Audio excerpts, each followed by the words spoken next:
Aninha está conosco. Aninha, cadê? A irmã. A irmã Diná está conosco, graças a Deus. Chegou de viagem, tudo bem, Diná? Então, graças a Deus.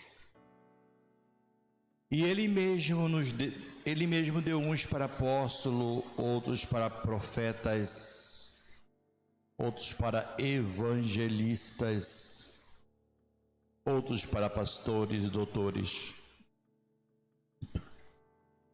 querendo o aperfeiçoamento dos santos para a obra do ministério, para a edificação do corpo de Cristo, até que todos cheguemos à unidade da fé e ao conhecimento do Filho de Deus, a varão perfeito, à medida da estatura completa de Cristo, para que não sejamos mais meninos inconstantes, levados em roda por todo o vento de doutrina, pelo engano dos homens que com astúcia enganam fraudulosamente.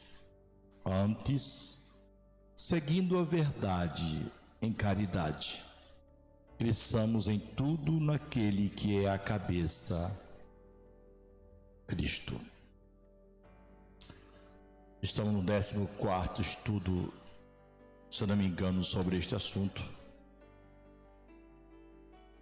Algumas pessoas, por motivo de força extraordinária, não podem estar aqui conosco, está acompanhando e está me cobrando às vezes que não coloco a tempo no YouTube.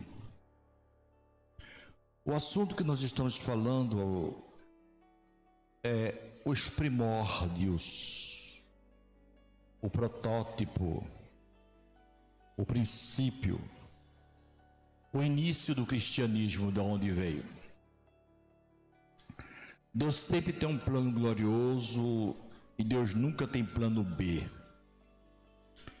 Já ouvi pregadores falar que Deus tem plano B. Só tem plano B é quem tem plano A. Por gentileza, aqui na frente, um distante. Bem aqui na primeira fila. Isso, na primeira fila, para ficar distante. Um ventinho para levar. Agradeço a gentileza. Tudo quanto tinha e deu o melhor que ele possuía, e tudo chamado Jesus, para comprar a joia chamada humanidade. Resume-se nisso, em outras palavras, o que é redenção, para vocês terem um entendimento, o que é redimir, o preço que Deus pagou. Agora, Deus não comprou esta joia de Satanás, não. As pessoas pensam que Jesus morreu para comprar. Eu já vi até vídeo que mandaram para mim, Jesus lutando com o diabo pela alma. Deus nunca resgatou as pessoas do diabo. Não, Senhor. Deus pagou o sangue através do Filho para comprar para Ele mesmo, para reconciliar com Ele. Eu vou explicar a vocês outra frase. Irmãos, Deus não conhece pecado. Deus nunca pecou. Se você nunca fez aquilo, como é que, por exemplo, eu nunca provei droga de cocaína, heroína, nada. Como eu posso saber o que é uma pessoa dependente de heroína? Ou dependente de crack? Ela quer sair, mas não pode. Ela é escrava daquilo. Como é que eu posso saber o que significa isso? É mais fácil. Confia no Senhor. São palavras vazias, irmãos, para quem está viciado em crack. Não tem validade nenhuma nossas palavras para quem tem uma dependência química ou emocional, como é o homossexualismo, que é emocional. E a química é a droga, ou qualquer outro pecado, ou qualquer outro tipo de hábito. Não tem que ser pecado. A cafeína, por exemplo, que há pessoas que é dependente de café, é viciado no café. E quando não toma, dá uma dor de cabeça extraordinária. Leva 3 dias para perder essa dor de cabeça. E leva 1 semana para perder a dependência do café. Olha, café é uma coisa simples. Agora imagine uma droga poderosa injetada em você ou cheirada pelo seu nariz. Muito bem. Então Deus não sabe o que é pecado. Só tem 2 coisas. Quem é justo, ele salva. Quem transgride seu reino, ele mata. Deus não tem lei de prisão, tem lei de morte. A lei de prisão foi o homem que criou. Deus não tem lei de prisão. Ou é salvação ou é morte. Não tem outra coisa. Não tem intermediário. Não tem prisão eterna. Tem morte eterna. Prisão eterna não. Então, como é que Deus podia saber o que eu sinto? O que é uma tentação? Ou seja, nós somos cristãos, humanos. Cada um de nós temos uma fraqueza, uma tentação do qual nós inclinamos. Como é que Deus sabe o que é uma tentação se Deus nunca foi tentado? Está em Tiago. Deus não pode ser tentado pelo mal. Está em Tiago. Se ele não pode, não é que não deve, não pode, como é que ele sabe o que é? Deus não sabe. Não sabe. Então ele queria saber: o que é isso? O que é ser humano? O que é que o ser humano sente? As suas fraquezas, suas limitações, suas tentações. Então, Deus Filho nasceu de uma virgem chamada Maria, e como homem, ele passou tudo que o homem sabe. Deus Pai passou a saber o que o homem sente e passa através de Deus Filho.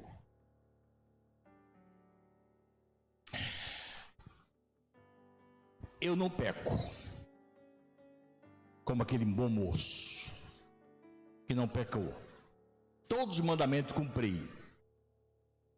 Tem a vida eterna. O Senhor não disse que ele não teria. O Senhor disse que se tu queres ser perfeito. A gente tem que entender a Bíblia Sagrada. Senhor, o que eu posso fazer para ter vida eterna? Tem os mandamentos. Não matarás, não adulterarás, não furtarás, honra teu pai e tua mãe. Tudo isso eu faço desde a minha infância. Eu aprendi com meus pais. Judeu eu aprendi pequeno. Eu nunca fiz isso. Aí o Senhor disse: se tu queres ser perfeito, não é vida eterna, é perfeição. Vende tudo que tem e segue-me. Aí saiu triste. Aí o Senhor disse: quão difícil é entrar no reino de Deus os que dependem e amam a riqueza. Reino de Deus não é vida eterna, porque para ter vida eterna tem nada a ver com salvação, já que a vida eterna é um presente. Não depende de ser rico ou de ser pobre, depende de receber o presente que Deus deu, que foi seu Filho amado. Só confunde muito isso. Então, como homem, ele passou tudo o que passamos. Irmãos, quando a Bíblia diz que em tudo foi tentado no natural. Isso é difícil a pessoa assimilar. Um homem natural, o que é que ele é tentado? Então, como homem, em tudo foi tentado a roubar, a matar, a adulterar, como homem. Ele não foi tentado a coisas animalísticas ou extra-humano, ou antinatural. Não, senhor. O pecado, a tentação dele foi natural. Ambição, tentado, não praticou. Foi empurrado, mas não fez. Bem, este homem que em tudo foi tentado e não pecou, era o único homem que tinha o potencial de compreender as minhas fraquezas, porque sabe o que significa isso. E como eu não sei quem eu sou, e eu não sei, e vocês não sabem, e ninguém sabe quem é, tendemos a condenar o outro por um pecado que nós não fazemos, mas nós fazemos outro pecado que ele não faz. Nós não sabemos quem nós somos. Nós somos os piores seres que existem neste universo. E eu estou falando dos crentes, dos salvos. Só vocês sabem o que vocês aprontam. E eu sei o que eu apronto quando Deus não me vê. Não tem que ser pecado grosseiro, adultério, roubo. Isso é pecado grosseiro que a gente escandaliza o mundo. Há pecado que não escandaliza o mundo, mas escandaliza o céu. Soberba, se achar mais santo do que o outro, se achar melhor do que os outros, está de mal do irmão na igreja, não se comunicar, destruir a reputação do irmão, falando mal dele por trás. Há tanto pecado que nós não consideramos pecados e que Deus aborrece. Em Provérbios está escrito: há 6 coisas que o Senhor não gosta, mas tem uma que o Senhor odeia, que cria contenda entre os irmãos. Deus odeia quem faz isso, odeia a pessoa. Irmãos, não existe isso de Deus amar o pecador e odiar o pecado. Não existe isto. Se Deus odiasse o pecado e amasse o pecador ia para o céu e o pecado para o inferno. Vai os dois para o inferno, o pecado e o pecador. Deus odeia os dois. O pecado não pega sozinho, é o pecador que pega o pecado.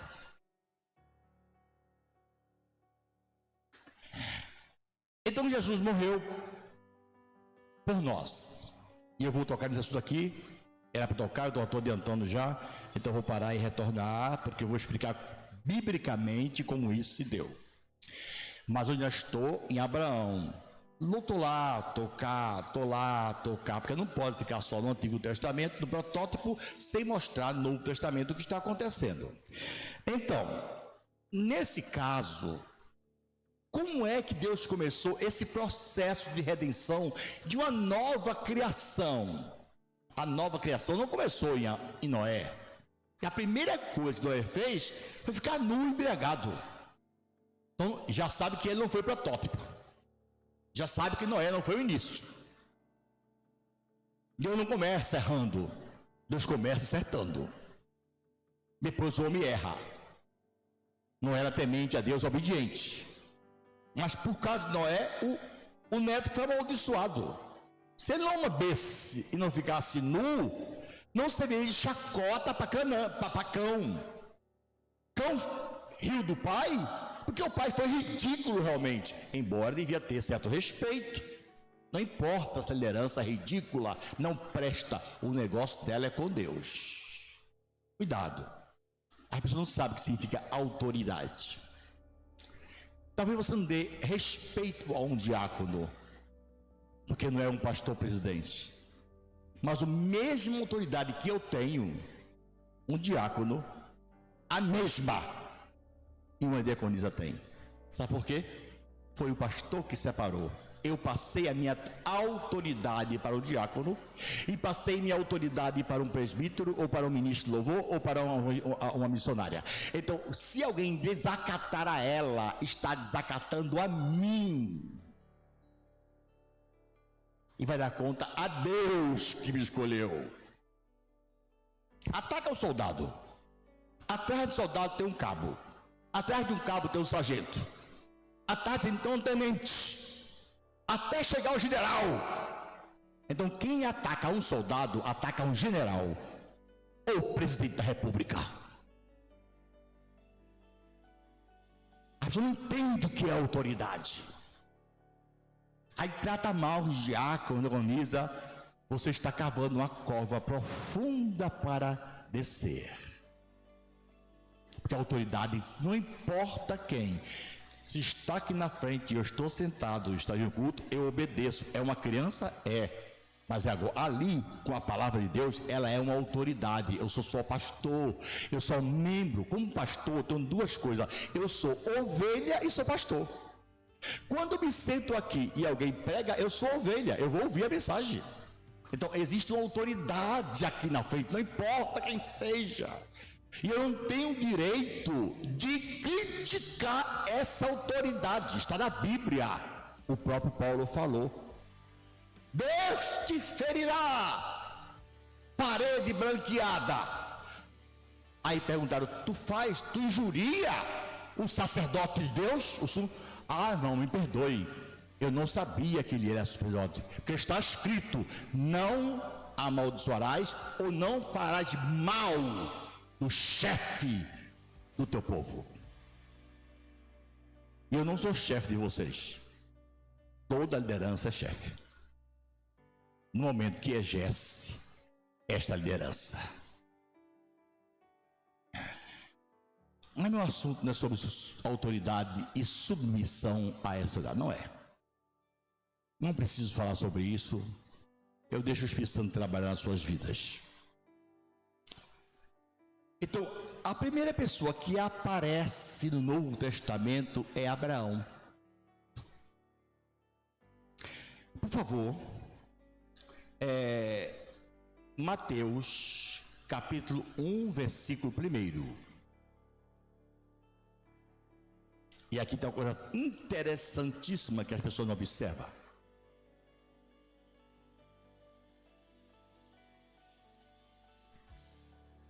Livro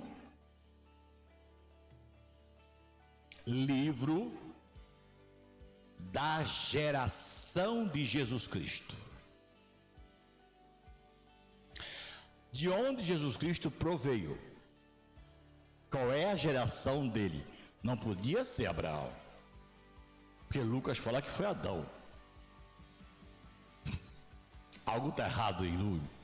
Primeira palavra é essa: qual é, de onde Jesus veio? Aí está aqui: Jesus Cristo, filho de Davi. Filho de Davi em relação à soberania nacional. Abraão não foi rei. Quem foi rei escolhido foi Davi. E Jesus, como rei, vem da sua descendência de Davi. Lembra quando Daniel falou com Belsazar: Belsazar, Nabucodonosor teu pai, não foi pai dele não, foi tataravô. Mas quem começou a linhagem do Império Babilônica foi Nabucodonosor, mas quem estendeu foi Nabucodonosor. Então ele foi responsável, a cabeça de ouro era ele. Os filhos dele eram por ele. Evenil Baradak, Nabonide. Depois o outro foi Belsazar, e Belsazar nem era rei, era governante. O pai dele que era rei, mas o pai dele estava num safari na África, caçando animal, enquanto Ciro, rei da Pérsia, cercava o império. E Belsazar não tinha pulso para isso. Mas não vamos falar de história aqui não, porque não é necessário falar sobre história. Filho de Davi, filho de Abraão. Então, soberania terrena, descendência física terrena, porque Davi veio depois de Abraão. Mas Davi aparece primeiro aqui. Pastor, Davi aparece primeiro, porque aprenda isso. Há uma lei na Bíblia, uma lei. Toda vez que você lê, aprenda isso. os últimos serão primeiros. Como Abraão aparece em segundo lugar, ele é o primeiro. É uma lei. É uma lei. E vou provar aqui em relação a isso aqui. Devagar, sem problema, bem, como diz assim, bem suave. Então, livro da geração de Davi, Jesus Cristo, filho de Davi, filho de Abraão. Vamos parar um pouquinho aqui, porque eu deixei de comentar alguma coisa aqui. Já nesse primeiro capítulo aqui, começa a coisa fácil e ao mesmo tempo eu achei difícil. Deus nunca começou algo para não concluir. Se Deus não vai concluir, Ele não começa. Ele nem começa quando termina. No princípio criou Deus céu e terra. Mas pastor, não está escrito que a terra é sem forma e vazia? Você acha que Deus criou a terra sem forma e vazia?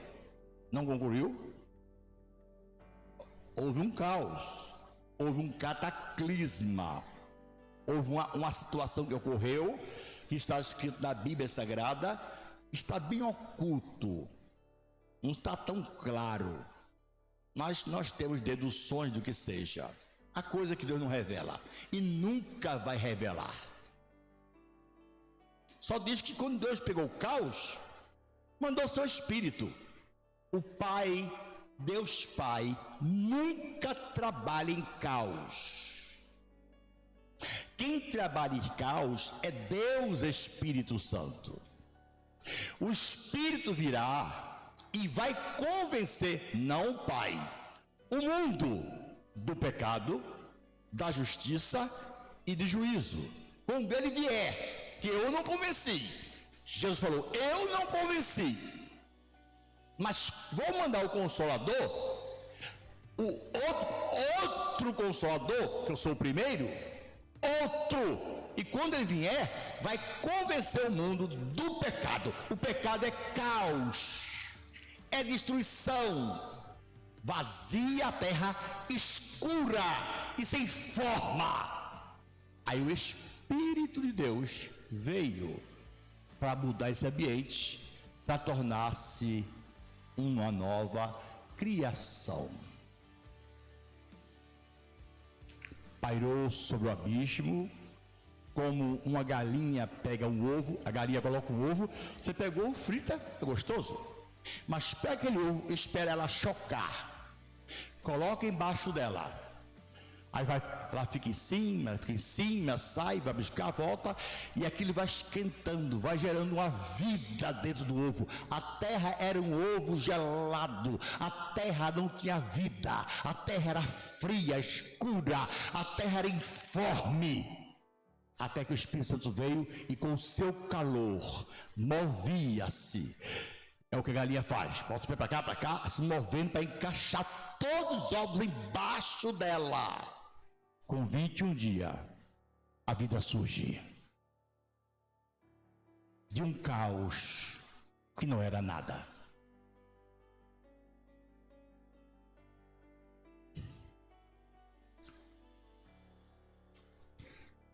Eu estou devagar, né? Eu prefiro andar devagar, ensinar bem, do que ir pressa e não ensinar nada. Ninguém entender nada. Para quê? Bem, 2 a Timóteo, capítulo 4, versículo 5.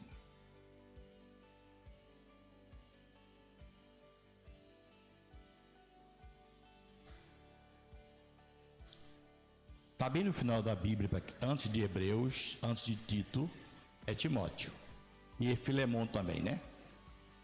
Antes de Filemão, perdão, Tito, antes de Filemão, Hebreus, antes de Filemão, vem Timóteo. Apocalipse, Judas, João, Pedro, Tiago, Hebreus, Filemão, Timóteo. Isso é de cima para baixo, ou de baixo para cima, não faz, não sei. Capítulo número 4, versículo 5.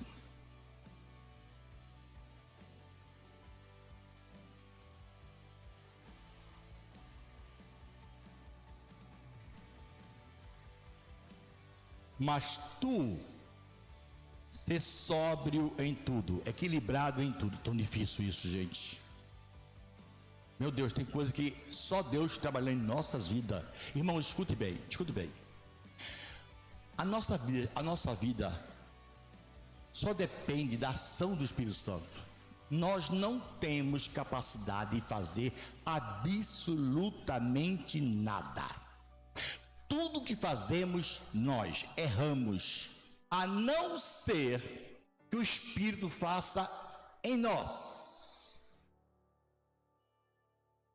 A sobriedade, que em relação é só a bebida, em relação ao equilíbrio de tudo que você faz, porque não adianta ir para o extremo, a extrema esquerda e a extrema direita. Tudo que é extremo, você nunca encontra Jesus da Bíblia. Leia, só no meio da cruz, no meio do trono, no meio da casa.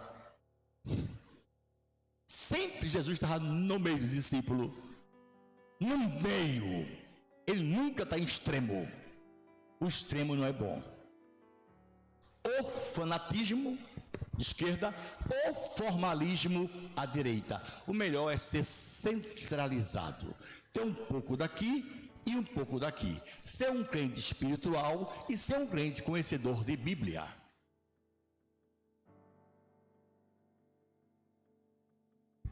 Vamos recolher os dízimos de oferta para o trabalho do Senhor. A vida não é assim não. Como se ensina. Há momentos de vitória e momentos de perda. Quando foram procurar Jesus para pegar ele, olha, todo dia eu estava com vocês ensinando no templo. Todo dia. Ninguém colocou a mão em mim. Mas essa é a vossa hora. É o poder das trevas. E eu me calo. Foi levado ele para Caifás, calado. Para Anás, calado. Para Pilatos, calado. Tu não dizes nada? Ele calado. Tu não sabe que eu te posso condenar e salvar? Ele calado. Nenhuma autoridade teria sobre mim. Se de cima. Quem ia condenar ele, quem ia matar ele foi Pilatos. Mas só matou com a autoridade do Pai. Se o Pai não quisesse, ele não morria. E Pilatos fez uma pergunta. Eu não preciso da resposta, ele precisamos. Que não soube responder. Sabe por que não respondeu? Ele perguntou assim, ele disse, para isso eu vim, para dar testemunho da verdade. Aí Pilatos, o que é a verdade? E saiu e foi embora. Por que Pilatos perguntou o que é verdade? Porque Pilatos era político. E nenhum político sabe o que é a verdade. Só conhece a arte da mentira. Todo político, sem exceção, é mentiroso. Não importa quem seja. Uns mais, outros menos, mas todos são. Aí, continuando o texto, faze a obra de um evangelista, e aqui está, faze, mas cumpre, acaba, termina o teu ministério. Faz a obra, mas conclui essa obra. Não para no caminho. E conclui, vai até o final. Termine esta obra de evangelista. Então de Deus começa para terminar. Deus não começa e não termina. Aprenda uma coisa. Já nesse primeiro capítulo do Novo Testamento, nós temos este evangelho aqui. E eu gostaria que vocês lessem o versículo 2 do capítulo 1 de Mateus. 2 do capítulo 1 de Mateus. Estamos no primeiro livro ainda. Olha só. Abraão gerou Isaque. Isaque teve como filho Jacó. E Jacó, teve como filho Judá. Não, senhor. Gênesis 30, por favor. 30.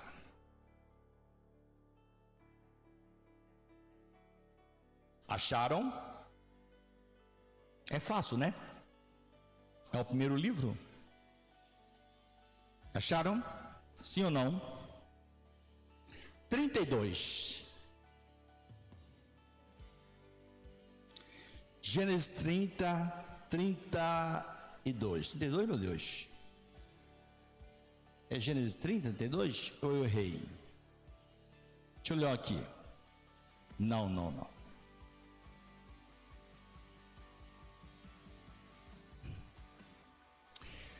Só um instante, amados, porque eu estou perdido no espaço. E quando está perdido no espaço, você tem que descer. Tem que ter esse óculos, porque esse óculos está mais me atrapalhando do que tudo.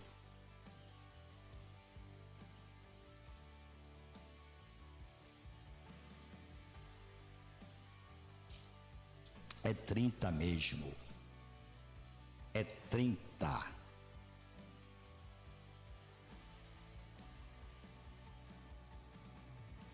É 30.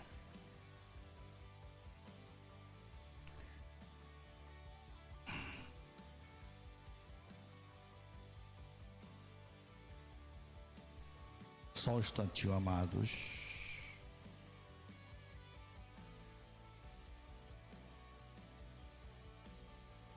E eu repassei, tornei a repassar. Se eu não repassasse, eu diria, irmão, me perdoe porque eu não repassei, mas não vou pedir perdão porque eu repassei. E 30, 32. Não. É? Eu acho que não. É 29, 32? Sim. Obrigado. Você está certo. Eu errei o texto e vou corrigir quando chegar em casa. Escuta bem, amados. Teve um filho, Leia, e chamou o nome de Rubem. Número 1. O primogênito, o primeiro filho de Jacó, não foi Judá, foi Rubem. Vamos continuar? 33, no final. E teve outro filho que chamou Simeão. 34, teve outro filho que chamou Levi. E 35, chamou de Judá. Como é que Gênesis fala que Abraão teve Isaac, Isaac teve Jacó, e Jacó teve Judá? Não teve Judá. Judá foi o quarto filho. Sabe qual é interessante? Bem, talvez você nos ache interessante. Carta aos Hebreus, capítulo 11. Mas eu acho interessante quando começo a estudar a Bíblia. Capítulo 11, versículo 4, 5, 7 e 8.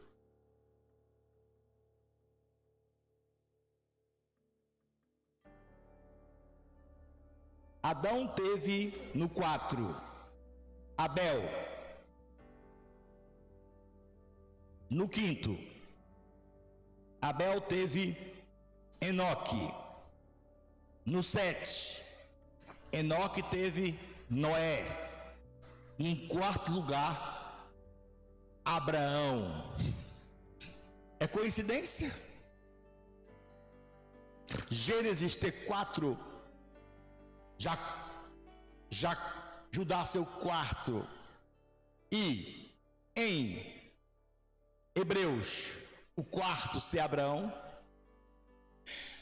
Não existe a lei da coincidência, existe a lei da interpretação e da previdência. Eu não posso explicar por quê, porque não é meu assunto agora para falar isso aqui, mas ao longo do estudo eu vou ter que explicar o porquê são os 4 em 4º lugar.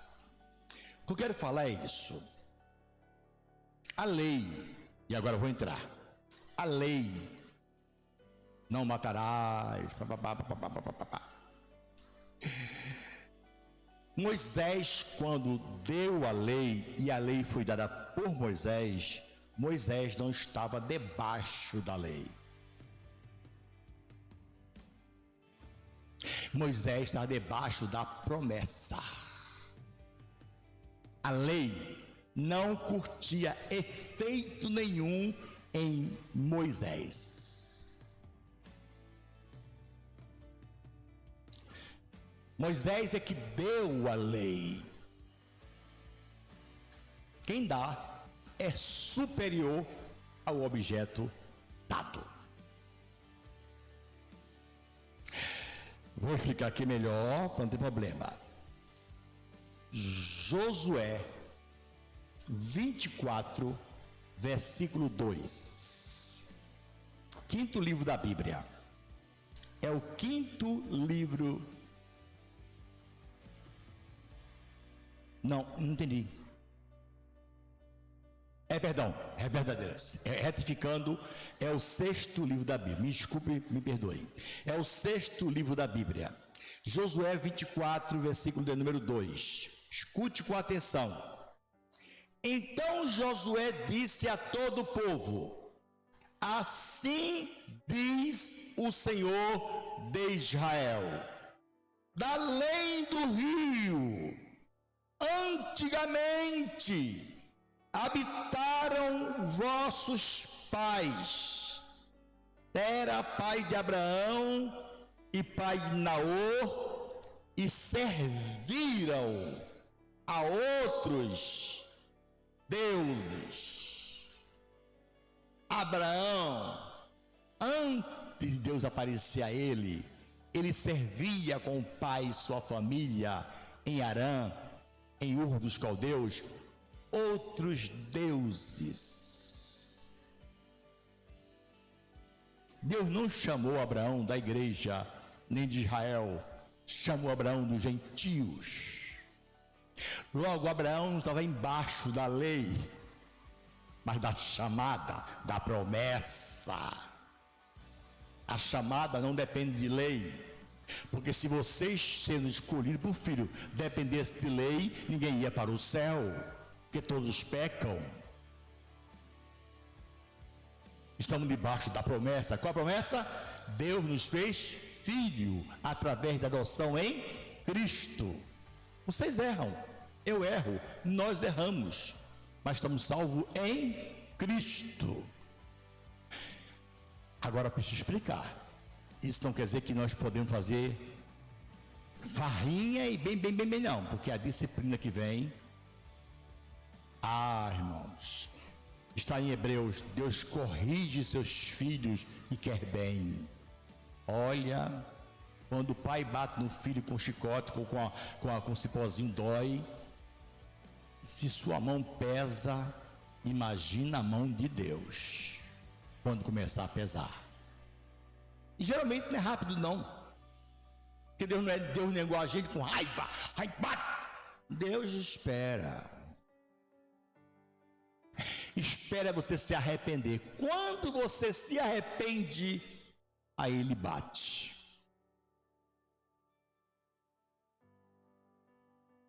Ele não bate antes. Deus não chuta cachorro morto. Se não se arrependeu, porque não é filho dele. E essa é a grande diferença entre Judas e Pedro. Judas perdeu a esperança. Pedro manteve a esperança dentro do seu erro. Nunca desista porque errou. Porque você pode até ser rejeitado pela igreja, mas Deus nunca te rejeitará. Nunca. Se você for a Ele. Ou vocês acham, se Judas voltasse, jogasse as moedas e fosse Jesus, dobrasse o joelho, me perdoe, eu traí, Ele não perdoaria? Não.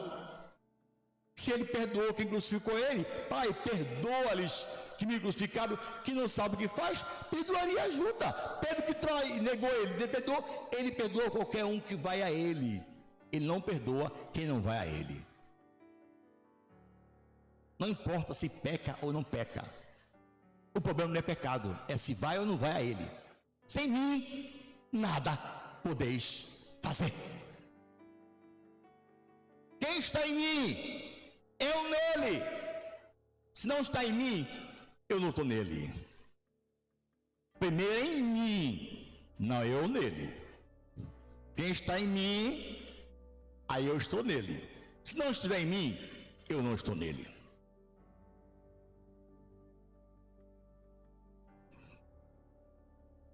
Bem, então as leis que nós temos através do judaísmo cristão, a lei judaica cristã, e nós estamos voltando para o judaísmo, porque as pessoas estão colocando símbolos judaicos nos púlpitos. Ele não sabe o que é a lei. Se soubesse, não colocava nem sequer a bandeira de Israel atrás do púlpito. Quanto mais a arca. Não sabe nem o que é a arca. Só em olhar para ela, matou 70 homens. Olhar com curiosidade. Não fizeram nada, não pecaram, não enxugaram. Só foi olhar o que tinha dentro. Não tinha nada demais. Só tinha maná, a tábua e a vara de Moisés. Mas a curiosidade humana nos faz, diz que a curiosidade mata o gato. E a curiosidade humana é terrível. Foi olhar, morreu 70 pessoas de uma vilazinha, de uma vez só. Aí ficaram apavorados. Não queremos. A arca tombou, o Zá pegou para não cair, segurou para não cair. Irmãos, Deus cuida deste livro. Eu não tenho que defendê-lo. Ele é mais velho do que eu. Tem 2000 anos de existência. Ele se defendeu sozinho. Eu não defendo a Bíblia. Ela se defende. Eu só prego a Bíblia. Não digo que está certo, nem está errado. Só digo que está escrito. Não tem que provar que a Bíblia está certa. Não precisa. Só ela ter 2000 anos de existência, em forma, tem mais, né? Porque é o Novo Testamento, fora o Velho Testamento.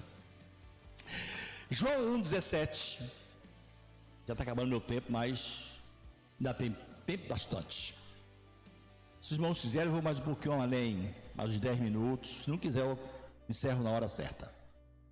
João 1,17. Evangelho. João Evangelho. Capítulo 1, versículo de número 17. Vou ler para os irmãos, escutem bem o que diz a palavra de Deus. Porque a lei foi dada por Moisés. A lei foi dada por Moisés. Moisés não está debaixo da lei. Agora Jesus nasceu debaixo da lei.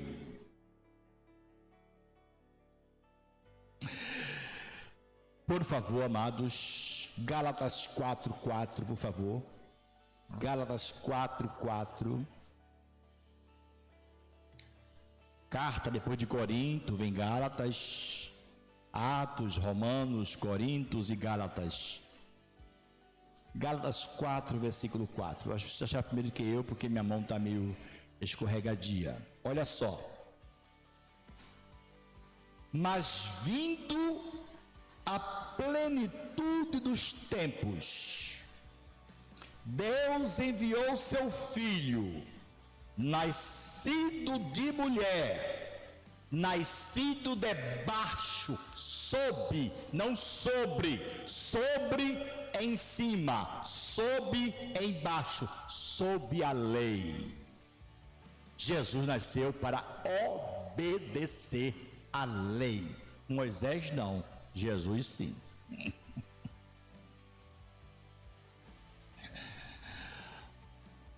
E obedeceu?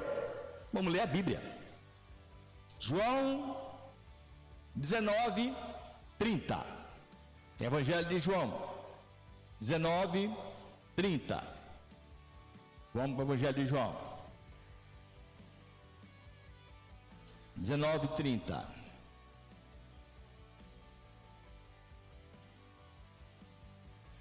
E quando Jesus tomou o vinagre, disse: está concluído. Acabei. O que eu vim fazer. Como assim, irmãos? Como acabou? Eu tenho que explicar isso bem devagarzinho para você não ter problema. Romanos 6, versículo de número 23. Eu tenho que explicar a vocês aqui. Está consumado? Ah, está consumado. Por que, o que é que está consumado? Romanos 6, versículo 23. Só ler a primeira parte A. Porque o salário do pecado é a morte. Por que nós morremos hoje? Porque pecamos ainda. O nosso corpo morre porque pecamos. Todo dia pecamos. Não éramos para morrer. Não éramos. Eu posso provar isso na Bíblia. Em Salmos. Mas todo dia erramos, ou palavra, ou pensamento, ou atos, não importa, ou omissão, que é o pior pecado que nós fazemos, é não fazer. Que é o pior pecado que todos praticando, não é fazendo, não é pensando mal, não é falando mal e não agindo mal, é não agindo. Porque quem não faz o bem, peca. E peca mais feio de quem faz o mal. E quem faz o mal é do mal. Quem faz o bem e não faz, porque é do bem, sabe que tem que fazer e não tem essa responsabilidade a cumprir. Então temos 4 formas de pecar. E a pior que tem é a omissão. Biblicamente é a omissão. Tanto pior que é a omissão, que os que não receberam, isso é omissão. Veio para eles. É um presente. Deus amou o mundo que deu. Quem não recebeu, já está perdido. A omissão é pior do que a ação. Cuidado. Fazer o bem, podendo fazer, e não fazendo, você faz muito mais mal do que o bem. Sabe por que o mal está vencendo aí? Que os homens de bem não tomam atitude. A igreja é covarde. Eu nunca vi povo tão covarde quanto a igreja. E quem falou foi Damares. Foi a ministra do governo. As igrejas no Espírito Santo, no Nordeste, estão fechadas as portas. A igreja em BH está fechada a porta. Pode sair qual for o decreto aqui, eu não fecho a porta. E se eu for preso, eu espero que o próximo pastor que tiver, abra a porta. Se ele for preso, o outro abre a porta. Se você fechar, que derrubar o templo, faz culto lá fora. Eu não tenho medo de sofrer por amor a Cristo. Esse é um dos preços que nós temos que ter. Ninguém quer sofrer. Aí fecha a porta, porque o governo mandou fechar a porta. E os puteiros todo aberto. E os bares todo aberto. Você não está vendo que o ataque contra a igreja? Mas a igreja é covarde. Não, eu não vou contaminar a isso é mentira. Uma farsa. Porque se fosse verdade, senhores, eu tomei 3 vacinas, mas não posso viajar sem a máscara. Aliás, quando eu estou no aeroporto, eu tenho que manter uma distância de 1 metro da pessoa para entrar. Mas quando estou no avião, fica todo mundo junto perto de mim. Que contradição, meu Deus. Mas eu penso, eu penso, raciocino. Examine a Bíblia, estude a Bíblia, faça o que o irmão falou. Não gaste tempo com internet. Não gaste tempo com filme, seriado, com jogos. Você está afundando. Só tem uma vida. E esta vida pode acabar hoje. E se acabar hoje? Quantos joguinhos de internet vai mostrar a Deus? Quantos seriados que você vê na Netflix que você viu para Deus? Ou novela? Senhor, eu fiz muita coisa para ti. De novela tal todinha. Foi para ti, Deus.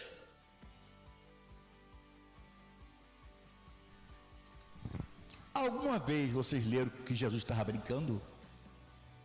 No balanço? Ou foi para a praia tomar banho, como nós vamos? Não estou achando que isso é pecado não, viu, gente? Estou explicando, isso não é pecado não. Estou dizendo que Jesus deu exemplo de tudo. Sem exemplo, ele nunca vai tomar um banho de banho. Vou mergulhar no mar. Tomar banho de sol. Eu vou assistir o show dos gladiadores romanos que em Galileia tinha, já que Herodes era rei da Galileia e tinha um anfiteatro na Galileia romano. Que Herodes estava no muro, nem era judeu, nem era romano. Bem, aí eu podia assistir nunca. Assim, minha missão é fazer a vontade de meu Pai que está nos céus. Quantos anos vão viver? Você sabe quantos anos vivem? Você sabe quantos anos vão viver ainda? Ou eu sei? Nós temos tempo para gastar? Você acha que nós temos tempo para passear, como disse alguém? Ah, não, janeiro, pastor, é dia de minhas férias. Cuidado, você vai e não volta mais. É uma férias eterna. Eu não sou contra isso. Eu quero que vocês priorizem Deus, não importa onde esteja. Querido, o lazer, praia, é para ter. Sua missão na praia é falar de Jesus. Seu trabalho é fazer carpintaria. Sua missão é falar de Jesus. Seu trabalho é enfermagem. Sua missão é falar de Jesus com a vida e com a palavra. Não fale antes de viver, porque vai ser chacota. Vai ser chacota, porque sua vida não diz o que você vive. E quando descobrir que você é crente,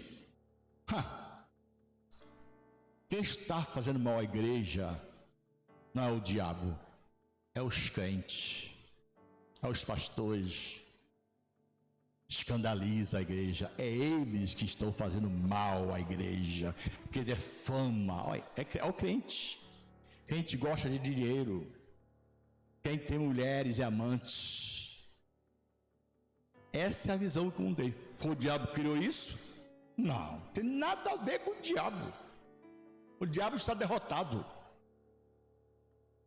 O Senhor pisou a cabeça dele, só a cauda balança, mas cauda não fere ninguém, veneno sim. Acharam o texto que eu mandei?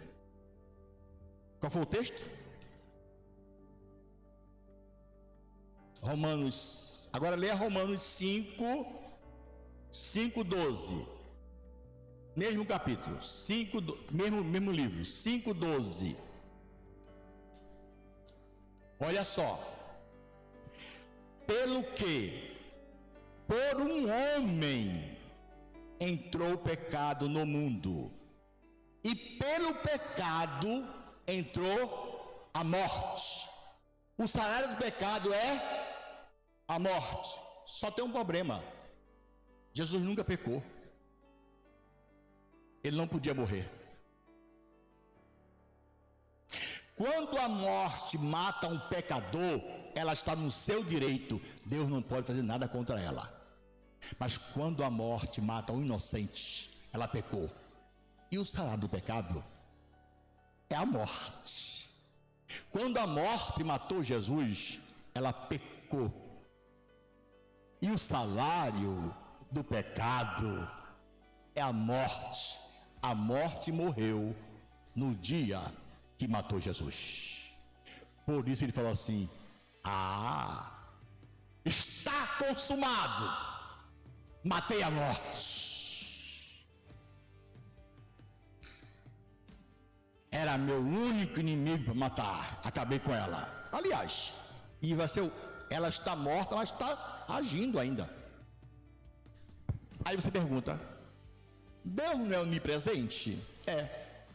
E como a morte é onipresente? Não, senhor. A morte não é onipresente.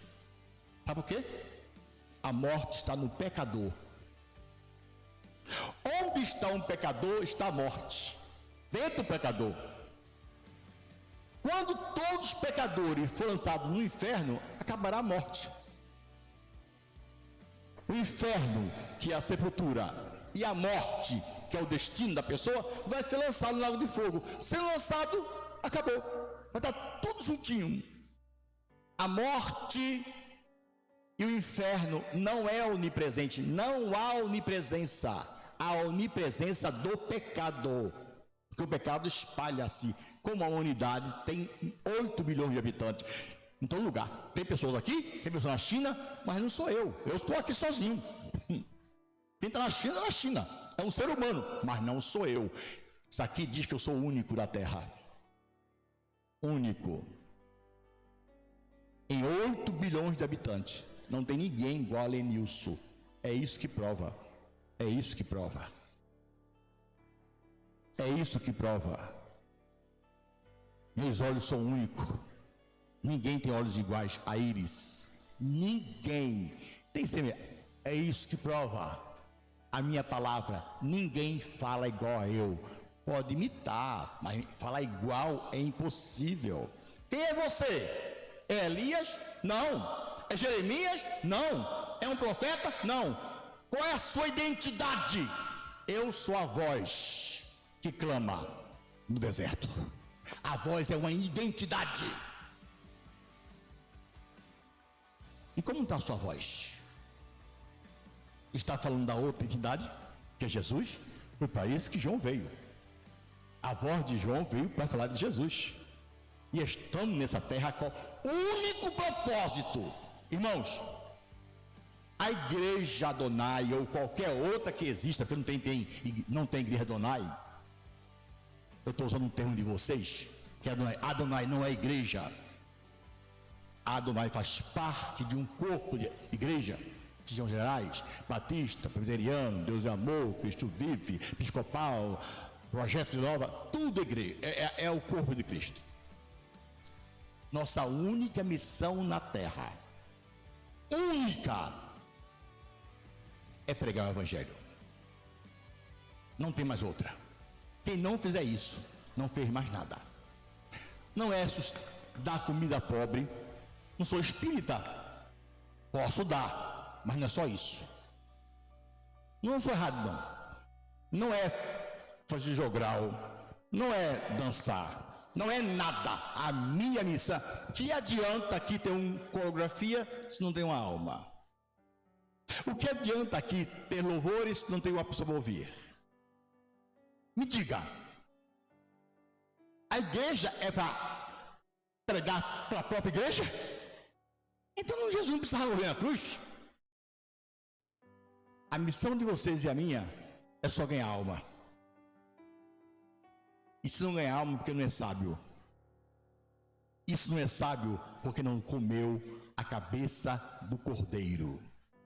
Está em Gênesis 12:5. Não comeu a cabeça de Cristo, que é o cérebro.